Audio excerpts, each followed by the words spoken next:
गर्मी की छुट्टी में दादाजी के पास घूमने आया बालक उछलते कूदते दादाजी के पास पहुंचा और बड़े गर्व से बोला कि दादाजी, जब मैं बड़ा हो जाऊंगा तब मैं एक सफल आदमी बनूंगा। क्या आप सफल होने के कुछ उपाय बता सकते हैं? दादाजी हाँ में सर हिला दिया और बिना कुछ कहे लड़के का हाथ पकड़ा और उसे करीब की पौधशाला ले गए।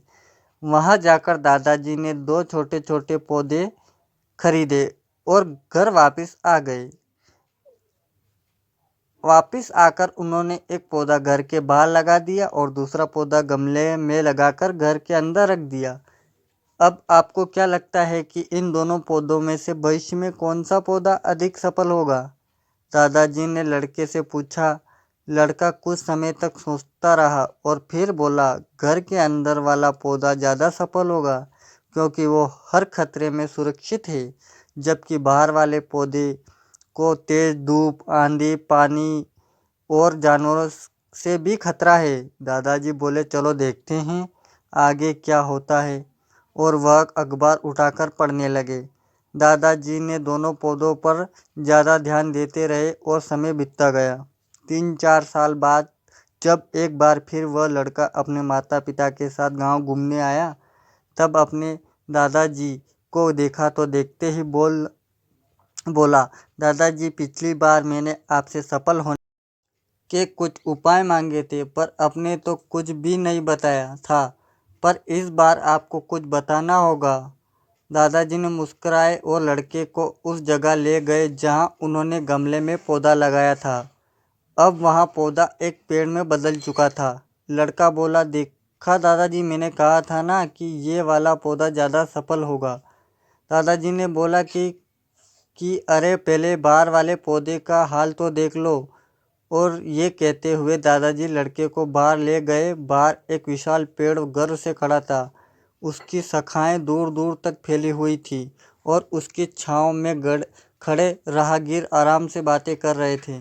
अब दादाजी ने पूछा, बताओ कौन सा पौधा ज़्यादा सफल हुआ? लड़का कुछ शर्माते हुए बोला, बाहर वाला। लेकिन ये कैसे संभव है? बाहर तो उसे ना जाने कितने खतरों का सामना करना पड़ा होगा। दादाजी मुस्कुराए और बोले, हाँ, बाहर वाले पौधे को बहुत सी चीज़ें से सामना करना पड़ा, लेकिन समस्या का सामना करने से फायदे भी तो है। बाहर वाले पौधे के पास आज़ादी थी, वह अपनी जड़ें भी कितनी चाहे उतनी फैला ले, अपनी शाखाओं से आसमान को छू ले। और तुम जिस आंधी तूफान से इसे पेड़ के लिए मुसीबत समझते थे, उसी आंधी तूफान ने ही इस पेड़ की जड़ों को इतना मजबूत बना दिया कि आज एक छोटा सा आंधी तूफान इस पेड़ का कुछ भी नहीं बिगाड़ सकता। बेटे, अब जो मैं तुम्हें बताने वाला हूँ उसे अगर तुम अपने अंदर बिठा लिया तो तुम जिंदगी में जो कुछ भी करोगे उसमें सफल हो जाओगे। उन्होंने बोला कि अगर तुमने जीवन भर सिर्फ अच्छी विकल्पों को ही चुनते रहोगे तो तुम कभी भी उतने सफल नहीं हो पाओगे जितनी तुम्हारी क्षमता है। लेकिन अगर तुम तमाम खतरों के बावजूद इस दुनिया का सामना करने के लिए तैयार हो तो तुम्हारे लिए कोई भी लक्ष्य हासिल करना असंभव नहीं है। लड़के ने लंबी सांस ली और उस पेड़ की तरफ देखने लगा। वह दादाजी की बातों को समझ चुका था। आज उसे सफलता का एक बहुत बड़ा सबक मिल चुका था कि जीवन में हम जिन रुकावटों को हम जितना बड़ा शत्रु समझते हैं वही हमें मजबूत और जीवन में बहुत ज़्यादा सफल बनाती है। धन्यवाद।